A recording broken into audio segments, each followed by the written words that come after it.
Bonjour Patrick, Bonjour Pierre et bonjour tout le bonjour monde. à tous. On est très heureux de vous retrouver pour cette vidéo dédiée à la planète Mars.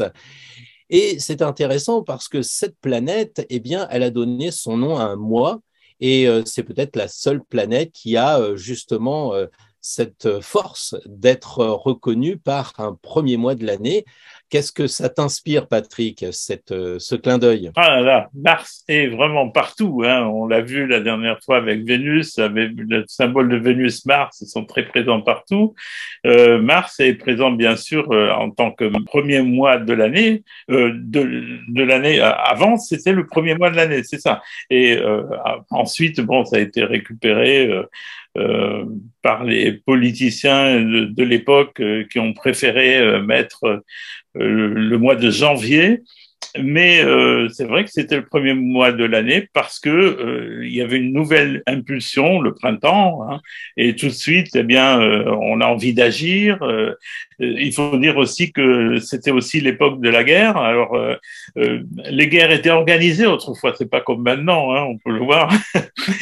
Avant, ils se mettaient dans un champ de bataille et bon, il faisait beau, hein, généralement, ils choisissaient un beau jour pour se battre. Et puis d'un côté, de l'autre, l'armée, et puis en avant. Et on se battait comme ça. C'était quand même peut-être enfantin, mais ça préservait aussi la vie des citoyens. C'est tout autre en ce moment. Bref, Mars est aussi, bien sûr, le deuxième jour de la semaine. Et on n'en a pas parlé dans les autres vidéos, mais c'est vrai que Mercure, ça correspond à mercredi, lundi à la Lune, au jour de la Lune, et jeudi à Jupiter, vendredi à Vénus et samedi à Saturne, ce qui a donné aussi le Shabbat, hein, pour les Israélites. Dimanche, le jour de Dieu. Mais on peut voir que en anglais, par exemple, c'est Sunday, donc c'est le jour du soleil. Hein, Oui. différent. Et oui, Voilà. et on va parler forcément des Romains, parce que le jour du soleil, ils ont attribué ça dimanche parce que c'était Sol Invictus, c'était la victoire du soleil. C'est pour ça peut-être que janvier a commencé à être prisé pour être le premier mois de l'année, parce que c'était la victoire du soleil sur les ténèbres de l'hiver. Mais nous, en astrologie, quand on ouvre la radio ou quand on suit tes vidéos ou tes cours, on voit qu'on commence toujours par le premier mois, c'est-à-dire Mars, comme tu l'as dit, parce qu'en astrologie, Mars est le premier mois, et puis nous, on est vraiment calés, parce que du coup, septembre, c'est bien tu vois, ça Tout à correspond au fait. septième mois, C'est le et septième mois. octobre, le 8, etc. Donc, on est vraiment calés, alors que je crois que les gens sont en décalage, parce que quand vous leur dites, mais décembre, ça devrait être le Le 10e mois et pas le douzième mois. 12e. Donc, on va voir ça en détail maintenant avec Mars, donc le dieu de la guerre. Est-ce qu'il est aussi méchant que ça? Tu vas nous dire ça, Patrick.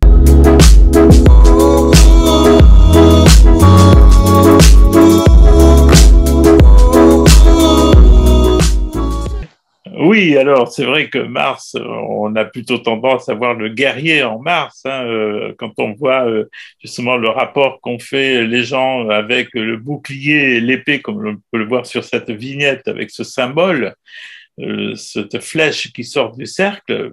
Pour moi, c'est tout autre chose. Bien sûr qu'on peut y voir une relation avec cela, mais je pense qu'il y a déjà bon, le symbole de la flèche qu'on retrouve dans le Sagittaire, c'est avant tout un symbole d'action. Dans le Sagittaire, ça va être différent. Il va y avoir plutôt l'arc qui va symboliser cette énergie. Mais la flèche qui part comme ça, elle nous fait vraiment penser à un départ d'une énergie qui va se manifester. Moi, ça me fait plutôt penser à l'œuf, hein, vous voyez, l'œuf de la poule ou de n'importe quel petit oiseau. Tout d'un coup, l'œuf qui est prêt, au lieu de finir en omelette, hein, eh bien, il va donc se briser, la coquille va se briser et le bec de l'oiseau va jaillir comme ça. Voilà, tout d'un coup, il passe d'un monde à un autre. Hein. Eh bien, c'est un petit peu comme ça que je le pressens parce que le trio que l'on connaît, Soleil, Vénus, Mercure, par rapport à la Terre, c'est un trio qui est un petit peu fermé, quoi. C'est un cercle, comme un cercle familial finalement. Hein. Et Avec Mars, on est en affaire avec une planète, la première planète qui est autonome, qui est indépendante par rapport à ce trio. Tout d'un coup, Mars, il est autonome, il est indépendant. Donc, on voit vraiment que il sort du cercle pour agir de manière indépendante. Et ça, c'est pas mal, je trouve. Ça va bien avec l'image de Mars, parce qu'en astrologie, on le voit bien, c'est cette planète qui nous donne l'énergie pour faire quelque chose par nous-mêmes. On va avoir donc une vocation pour un métier, par exemple, qu'on peut voir avec la nature de Mars. Hein. Et je pense que effectivement, c'est une planète qui nous inspire de aller voir ailleurs que dans le cercle familial, que dans notre confort, là, notre zone de confort. Tout d'un coup, elle nous dit, allez, il faut agir, et agir à ta manière. Voilà.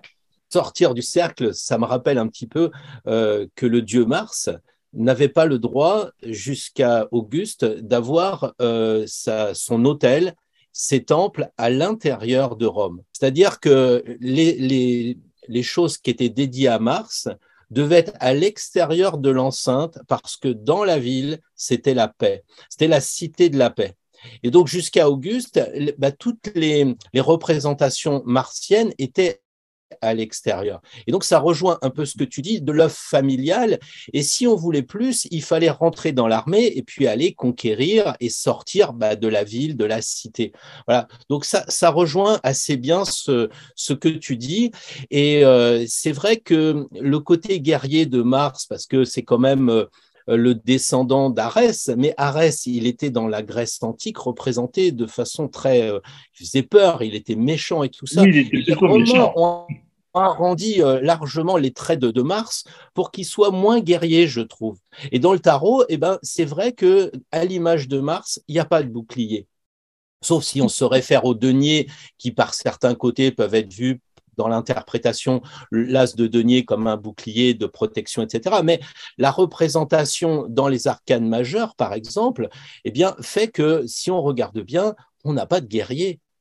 C'est vraiment une invitation à rester dans la cité ou rester dans son œuf pour profiter de la paix. Et si on doit sortir, c'est un petit peu comme le battleur, c'est aller sortir, haranguer les foules, sortez, mais dans la paix. Parce que le battleur, il a un couteau sur son établi. C'est la première lame, dès la première carte, qui correspond au bélier battleur, on est d'accord? Voilà. Hein, et on a une lame du battleur donc, qui est sur son étal. Et on voit qu'il ne la prend pas, il a préféré prendre le bâton, qui est quand même intéressant parce que ça réfère au feu. Et Mars, c'est le feu, le bélier, c'est le feu. Il préfère le feu de l'action à prendre son petit couteau pour menacer ou pour, tu vois, je trouve c'est intéressant. Après, les lames, pour faire le tour rapidement, on a la plus grande lame du jeu, c'est celle de la justice, l'épée énorme, évidemment, de la justice. L'épée un peu moins, c'est la sphinge. Sur l'arcane 10, tout en haut, on a le sphinx féminin, la sphinge, qui a une petite épée, donc quand même intéressant. Et puis, bon, on a la grosse lame de ce côté de l'arcane sans nom qui, là, je pense qu'elle est plutôt agricole ou mortuelle, que, si on veut, guerrière, quoi. Donc, en fait, dans le tarot, dans les arcanes, pour l'instant, majeurs, pas trop d'épée, pas trop de lames. Et pour revenir sur l'arc que tu disais, puisque on a la flèche qui veut sortir, on a juste l'arc de Cupidon dans l'amoureux, ce qui fait qu'on n'a pas un tarot vraiment guerrier. Je crois que les quartiers ne voulaient pas faire intervenir ce côté archi négatif de l'être humain, mais par contre garder Mars comme l'énergie qu'on retrouve dans la force avec le lion et puis le manteau rouge des Romains d'ailleurs, qui donnait cette force, puisque la pourpre ne devait pas être portée en dehors des Romains, sinon c'était la peine de mort. On rigolait pas avec ça. Du coup, j'ai mis… voilà un peu le point de vue du tarot en petit résumé. La carte du chariot, elle est pas guerrière, mais elle est très dynamique tout de même. Alors, elle est un peu guerrière parce que tu disais tout à l'heure, quand c'est les beaux jours, Mars correspond au premier mois de l'année des guerriers en quelque sorte, mais il correspond aussi à la jeunesse. C'est pour ça que Mars, il est souvent représenté sans barbe. Tu vois, l'empereur, il a une grosse barbe, mais c'est un vieux soldat, quoi. Et Oui, le chariot, comme tu dis, il est imberbe. Et Mars est représenté sans barbe parce que pour rentrer dans l'armée, il faut être jeune.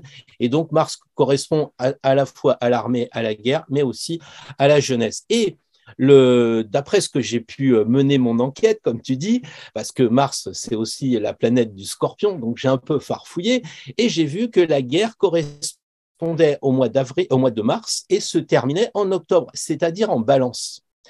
tout à C'était fait. les mois où on pouvait se battre, j'allais dire, sans être sale de la boue de l'hiver. Donc, c'était amusant. Et ça nous renvoie avec la balance à Vénus. Vénus, c'est le cuivre, on en a parlé, c'est le verre. Alors que Mars, c'est le fer, c'est le sang, le rouge, le métal. Et entre les deux, qu'est-ce qu'on a? Eh bien, on a le champ de Mars.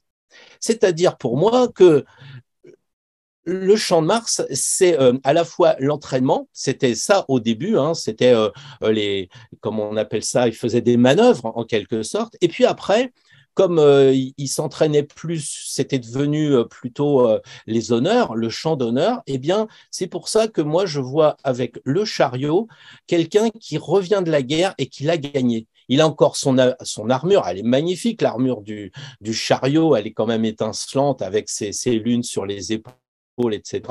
Et il est représenté dans la mythologie soit sur un char, soit à pied, mais il a toujours cette allure guerrière. Et c'est vrai que sur son chariot, avec les deux chevaux, moi je vois un Mars victorieux. D'ailleurs, c'est pas un chariot, c'est un char. Un chariot, c'est à 4 roues. Là, il a 2 roues, ce qui symbolise non pas la constellation du chariot, mais bien le char et la victoire. Et donc, je pense que le chariot, c'est celui qui revient de la guerre, qui est victorieux et qui parade en quelque sorte sur le champ de Mars. Voilà, alors je ne sais pas, à Paris, il y a un grand champ de Mars, paraît-il. Il est ouvert, enfin, il est ouvert à tout le monde. C'est vrai.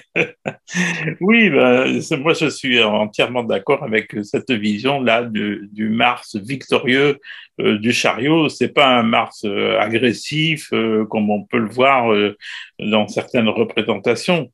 Tout à fait. Et tant mieux d'ailleurs, parce qu'il est vrai qu'en astrologie, il est rare que l'on voit un Mars vraiment très agressif. Euh, Par exemple, lorsqu'il est en bélier, et qu'il Mhm. est en aspect à Pluton, oui, là, on peut par exemple parler d'un Mars agressif, hein, ou en Scorpion, bien Mhm. évidemment, conjoint à Uranus, par exemple. Et voilà, des positions comme ça, oui, il peut être très agressif parce que c'est vraiment des énergies très très fortes, très puissantes.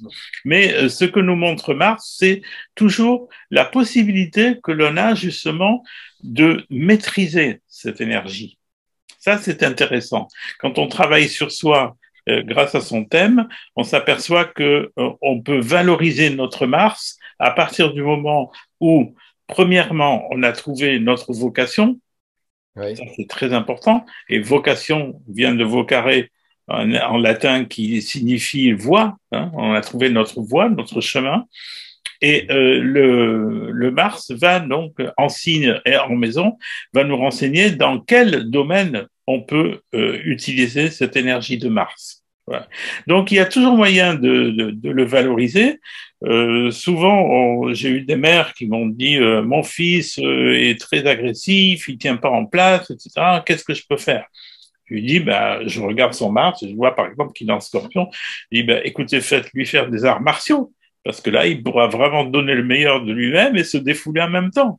Et il ne sera pas du tout agressif, il ne sera pas guerrier. Voilà, donc je crois qu'il y a toujours moyen de faire quelque chose de son Mars, quel que soit le signe, quelle que soit la maison, quel que soit l'aspect.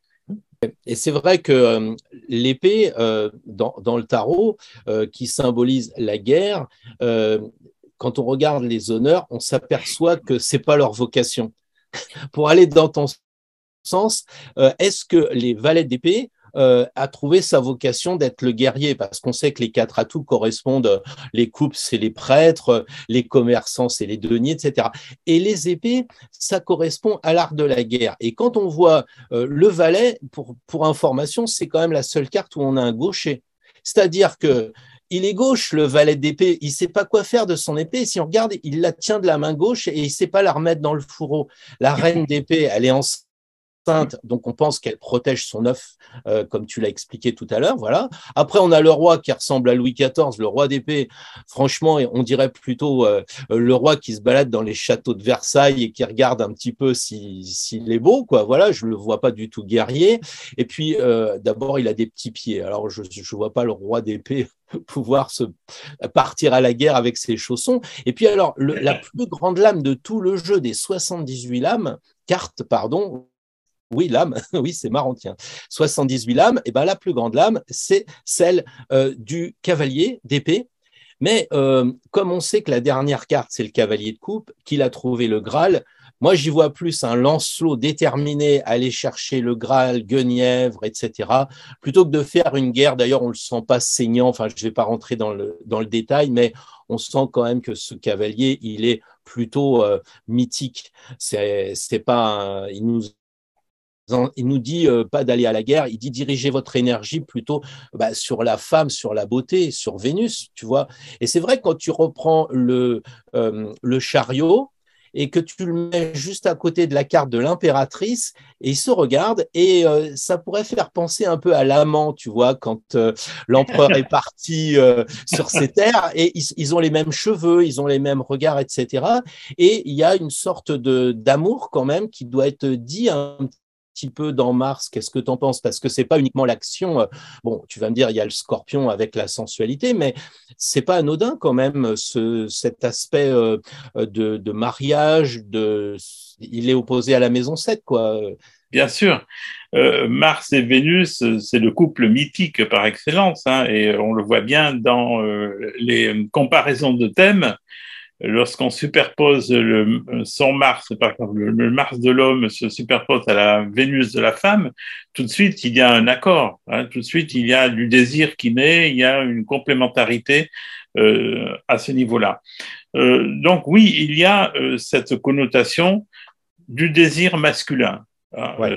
en astrologie. Voilà. Alors là, c'est là qu'il faut peut-être en venir aux deux maîtrises de Mars, Ouais. voilà, parce que on a vu la dernière fois pour Mercure et pour Vénus, si on se fie toujours à cette illustration où il y a les doubles maîtrises de chaque planète, les anciennes, bien entendu, au Moyen Ouais. Âge, c'était les anciennes maîtrises, eh bien, on peut voir que celle de Mars, effectivement, va du Bélier jusqu'au Scorpion, avec ce petit personnage-là qui marche, qui est Mars, voilà, qui représente Mars avec son bouclier et son glaive. Eh bien, donc, on a Bélier, Mars. Alors là, je suis tout à fait d'accord, parce que Bélier, Mars, c'est tout à fait une énergie de feu, une énergie de puissance masculine, hein, on peut le dire, hein, c'est le phallus Ouais. Dei. Euh, et, euh, et on voit que dans le Scorpion, c'est différent, c'est une énergie différente, c'est une énergie qui est contenue, qui peut être sournoise, qui peut être cachée, qui peut être difficile à contrôler en Scorpion, peut-être plus qu'en Bélier. Alors, quand on fait référence maintenant à la maîtrise de Pluton, c'est vrai que c'est plus, pour ma part, je considère Pluton maître du Scorpion, hein. Mais c'est vrai que Mars a tout de même cette connotation. Et lorsque tu parlais tout à l'heure de cette période qui allait guerrière de mars jusqu'à en octobre, eh bien, c'est pas faux parce que les biologistes ont découvert que le désir féminin était à son maximum au mois d'avril. Donc, on n'est pas loin, hein, mars-avril, on est au Oui. début.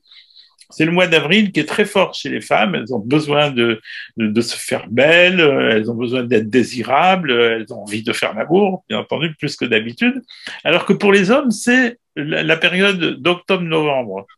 Et là, on se rapproche du scorpion, hein. Ah Donc, c'est oui. intéressant de voir que ces deux périodes de l'année, finalement, correspondent bien à ce désir et à cette montée d'hormones, tant chez la femme que chez l'homme, qui est si importante. Voilà. Donc, oui, je pense que cette double maîtrise est intéressante.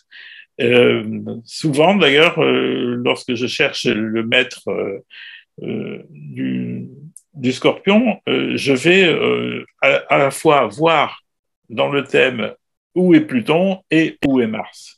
Et quand ils sont ensemble, oh là, alors c'est terrible, parce que Mars-Pluton, c'est une énergie difficile à maîtriser, c'est vraiment euh, à dépasser, à dépasser. Alors, quand elles sont en carré, ces deux planètes, c'est vraiment difficile, mais il faut simplement se poser la question, est-ce que j'ai pas tendance à me saborder, hein?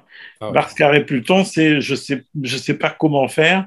Et c'est vous savez la chanson de Gainsbourg, Aquaboniste, l'aquaboniste, voilà, c'est à quoi bon, voilà. Je vais pas y arriver, ou à quoi bon que je me décarcasse, de toute façon ça n'aboutira pas. C'est vrai que c'est difficile, mais c'est un aspect karmique, hein.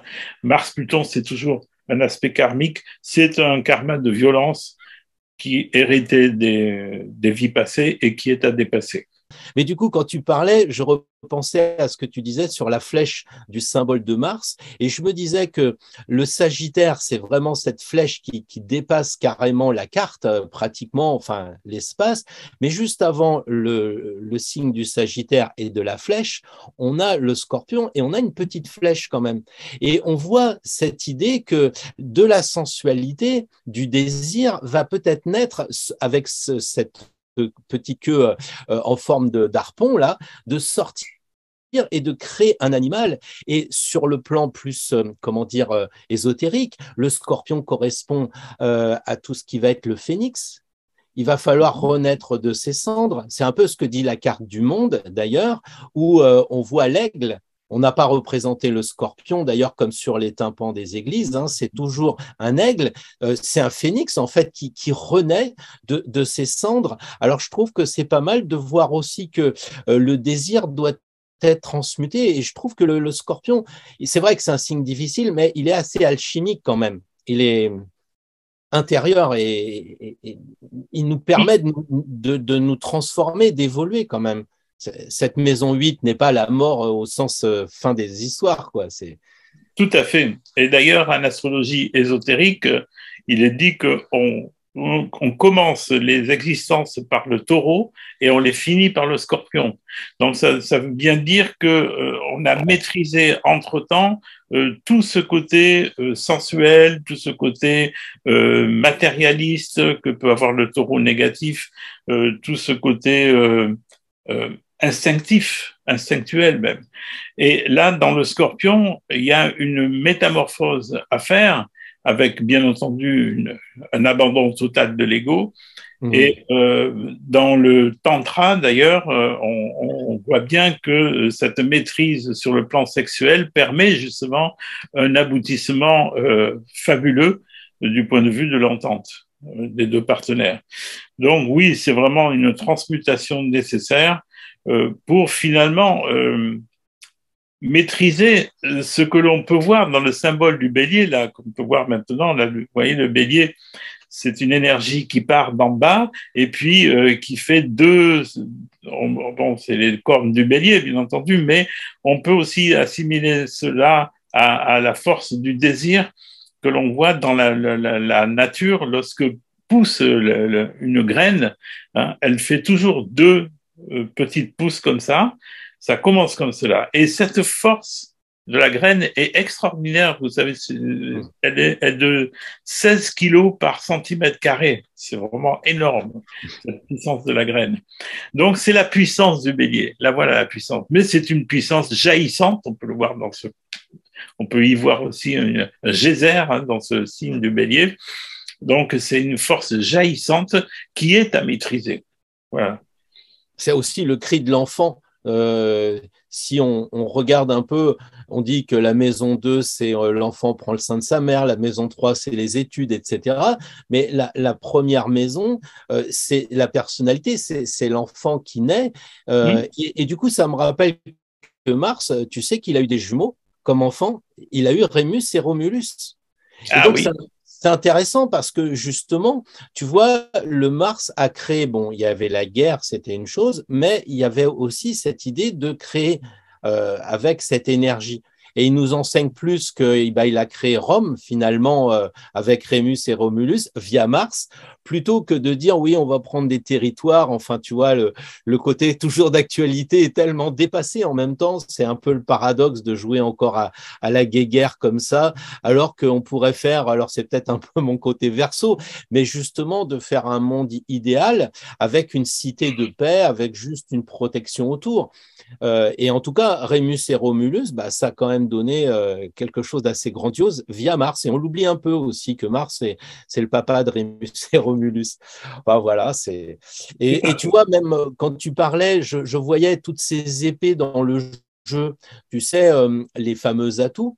L'atout d'épée, et en dehors de cette grande épée qui a l'air d'être vraiment plutôt mentale parce qu'elle est entourée de la couronne, et la main elle est toute petite, on voit vraiment qu'on nous déconseille de tenir une épée, un sabre, un glaive. La main est petite tellement l'épée est grande, donc par contre elle est dans la couronne, ce qui symbolise vraiment l'air et le mental. Donc les épées, c'est contrôler le mental et contrôler vos impulsions, parce que c'est du mental que commence à arriver bah, la parole et puis après les actes, quoi, quelque part. Et les autres épées, ce qui d'ailleurs pour les étudiants est un casse-tête parce qu'ils ont du mal à voir la différence entre les épées et les bâtons, mais les bâtons, ils sont droits, c'est le feu. C'est comme les spermatozoïdes, parce que chez l'homme, je ne vais pas faire trop de détails avec Mars, mais c'est souvent droit et raide, on va dire. Alors que chez la femme, la poitrine, les ovaires, c'est rond. Et bizarrement, les épées du tarot, c'est un peu des cimeterres, tu vois, des lames arrondies qui me rappellent beaucoup plus le ventre de la femme, tu vois, que plutôt de faire la guerre. J'ai un peu l'impression que ce tarot, il nous dit laissez tomber la guerre, dirigez votre énergie, faites des enfants, faites la paix, etc. Enfin, je suis peut-être un peu lourd avec ça, mais je suis tellement affecté de ce qui se passe par ailleurs que bah, le tarot peut être quand même un bon guide. Et puis évidemment, l'astro, mais ça, c'est ce que tu viens de nous expliquer avec effectivement le désir qui doit être contrôlé et maîtrisé et qui nous permet d'évoluer. Enfin, c'est quand même sans Mars, sans la graine, on n'évolue pas, quoi. Bien entendu. Et on peut voir, et tout le monde le sait maintenant, que cet esprit guerrier chez l'homme provient souvent d'une frustration du point de vue sexuel. Hein. Il y a beaucoup de personnes qui n'arrivent pas à maîtriser leur agressivité et qui deviennent justement des guerriers parce que, bien, au lieu de faire du sport, eh bien, ils vont agresser des gens, par exemple, alors qu'ils peuvent très bien canaliser cette énergie. Voilà, je pense que vraiment l'esprit guerrier est ancien, quoi. Vraiment, ça vient même pas de l'ère des poissons, ça vient de l'ère du bélier. Donc c'est très loin. C'est l'époque égyptienne. Donc je crois qu'il est temps de tourner la page définitivement de ce Mars guerrier et d'aller vers le Mars Verseau. Hein. Mars Verseau, il peut rien faire tout seul. Il faut qu'il soit en équipe. Donc voilà, il est obligé de faire la paix déjà à l'intérieur de lui. Et puis après, il pense à agir en groupe. Qu'y a-t-il de plus beau d'ailleurs lorsqu'on voit les civilisations comment elles se sont formées par exemple, lorsque les premiers pionniers aux États-Unis sont allés fonder ces fameux États, bon, ils les ont bien sûr volés aux Indiens, mais il y avait une réelle solidarité. Les gens travaillaient ensemble à construire des villages entiers, à construire des chemins de fer, etc. Donc, il y avait cette émulation qu'on a retrouvée ensuite, par exemple, chez les Chinois aussi, lorsqu'ils ont bâti la muraille de Chine. Chaque fois que l'homme est sorti de son égoïsme pour faire quelque chose ensemble, eh bien, ça a donné quelque chose de merveilleux, de durable dans le temps. Donc, je crois que la leçon de Mars, c'est voilà, arriver à maîtriser ses pulsions, ses désirs et faire ensemble quelque chose de beau. Bah, je pense que tu as le mot de la fin. Je crois que j'ai rien à ajouter si ce n'est que les cow-boys, ils avaient des chariots et ça n'a aucun rapport. Enfin bon, c'est pas très intéressant, mais par contre, c'est vrai que la maîtrise de Mars, c'est d'enlever toutes les armes et de diriger Il y a tellement à faire, il y a tellement d'utilisation de Ah oui. graines à semer et les gens s'aiment, mais comme on dit, hein, Vénus et Mars s'aiment, mais ils s'aiment aussi la graine, comme tu disais, qui a une puissance pas possible et qui peut nous amener à être vraiment dans la paix. C'est la leçon en fait que donne l'astrologie et que donne aussi le tarot. C'est dirigeons notre énergie comme le fait la force. Contrôlons nos pulsions avec le lion, contrôlons les choses et puis avançons sur ce chemin un peu mieux centré quand même, je dirais. C'est d'actualité d'ailleurs, hein, avec toutes ces histoires de féminicide, de gens, de femmes qui sont abusées sexuellement, etc. En ce moment, il y a vraiment une très forte révolte des femmes et on les comprend tout à fait. Hein. Bien sûr. Là aussi, bon, il est temps de passer à autre chose, quoi. On n'est pas dans une société patriarcale, là, c'est terminé. Le Verseau, c'est l'androgyna, hein, donc retrouvons en nous les deux principes féminins et masculins, faisons-les s'accorder, et puis tout ira bien. On se donne donc rendez-vous pour Jupiter. Jupiter, le nom de ton association, mais alors bizarrement écrit avec AIR. Eh bien, j'en parlerai dans la prochaine vidéo, puisque ça sera Jupiter. J'en parlerai, je délivrerai ce mystère de Jupiter avec AIR. Eh ben, excellent. En attendant, on n'est pas obligé d'attendre que tu nous parles de Jupiter pour se rapprocher, voir les cours que tu proposes, qui sont toujours intéressants. Les livres aussi, tout ce qui est dans l'association Jupiter, c'est quand même très, très intéressant. Et Jupiter est vraiment ouvert à toutes les autres disciplines, comme vous pouvez le voir, puisque on parle d'astro-tarot. Hein. J'ai été toujours dans l'enseignement que j'ai proposé, j'ai toujours ouvert sur la psychologie, la tarologie, la numérologie, la sociologie, bref, vraiment c'est immense, quoi. C'est vraiment immense. Les planètes que l'on a déjà traitées, on peut toujours les voir. Si les personnes veulent aller voir ou revoir Mercure, le Soleil, la Lune, eh bien, en attendant de voir Jupiter, il y a encore même Vénus qu'on a traité la semaine dernière ou il y a 15 jours, en attendant Jupiter, Saturne. Avec plaisir pour vous retrouver et au plaisir de te retrouver, Pierre. À bientôt, Patrick. À bientôt à tous.